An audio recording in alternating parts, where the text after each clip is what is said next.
Sabay pa rin po ng pagpapalit ng liderato ng Philippine National Police. Ngayon pong araw, may mga development po dyan si Bombo Bea Peniza.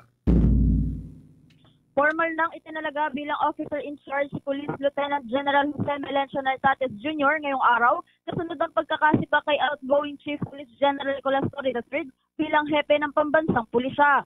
Sa naging pulong balitaan na ginanap sa Campo Crame ngayong umaga sa pangunguna ni Department of Interior and Local Government Secretary John Vic Remulla, isang mahirap na desisyon anya ang naging pag-relieve kay Torre bilang leader ng PNP. Anya bagamat mahirap ang naging desisyon, ay nakikitang kinakailangan itong gawin upang matiyak na iisa lamang ang magiging direksyon ng security apparatus ng kasalukuyang administrasyon at dapat umanong palaging isinasaalang-alang na maganda ang at mapapanatili ang isang bukas na komunikasyon at ugnayan sa pagitan ng National Police Commission at ng Philippine National Police. Kasunod ito ay itinalagaan na bilang bagong pinuno ng Philippine National Police si Nartates epektibo ngayong araw. Ayon kay Remulla, si Nartates ay mahusay na nakapaglingkod sa bansa ng may integridad at buong kagitingan, kaya naman si General Nartates ang napusuan ng administrasyon na humarili sa pwestong mababakante ni Torre. Kaugnayan, pakinggan natin ang mga bahagi ng pahayag ni Secretary John Vic Remulla. Nartates has served the PNP with distinction, much less with honor and with integrity. The President, in his while ruminating through the papers and through the qualifications, saw that General Nartates was best qualified to be the next Chief PNP.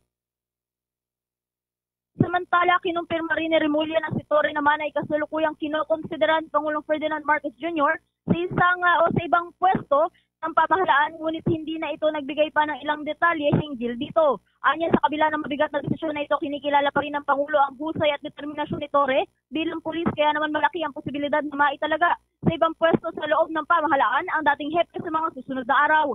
Hindi naman inalala ng kalihim ang nakaraang manifesto ng ilang pulis na nagpahayag ng suporta kay Torre hinggil nga dito sa naging malawakang balasahan sa loob ng organisasyon. Kumpiyansa umano si Remulla na profesional ang pulisya at mananatiling dapat o tapat sa kanilang sinumpaang mandato sa kabila man ng mga naging pagbabago nito sa loob ng pambansang pulisya. Kaugnayan, pakinggan natin ang mga bahagi ng pahayag ni Secretary John Vic Remulla. The President is considering him for another post in government, and we will know soon if General Torre will accept. Well, I think I am confident that the police force is very professional. I think that they observe their duties, and I think 99.9% of them will uphold their oath to maintain allegiance to the country and to the President. Samantala, Bombo Genesis, nilinaw naman ni Remulla na walang nalabag na batas ang outgoing PNP chief na si General Torre at wala rin mga kinakaharap na kasong administratibo o kriminal na kaso. Pagtitiyak ng kalihim, ang hakbang at desisyon na ito ng kasalukuyang administrasyon ay para mapanatili ang maayos pamamalakad at pagrespeto sa batas at maging sa proseso ng bansa. Yan muna mga update mula dito sa Campo Crame. Bombo Bea? Yes, Bombo Genesis. Sa kabuuan, hindi na talaga dumalo si General Torre kahit doon sa huling bahagi man lang sana? Yes, Bombo Genesis, sa buong naging inaugurasyon nitong si General Nartates bilang officer in charge nga ng pambansang pulisya ay hindi dumalo at hindi nagpakita sa Campo Crame itong si outgoing PNP Chief Police General Nicolas Torre III.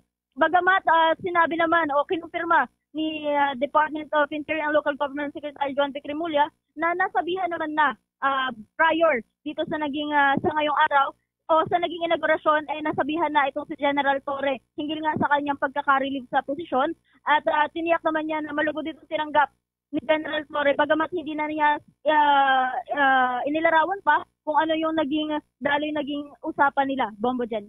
Okay, sige. Maraming salamat, Bombo Bea. Mula dito sa Campo Crame, ito si Bombo Bea Peniza, and this is Bombo Radio Philippines, the #1 and most trusted source of news and information. Basta Radio, Bombo!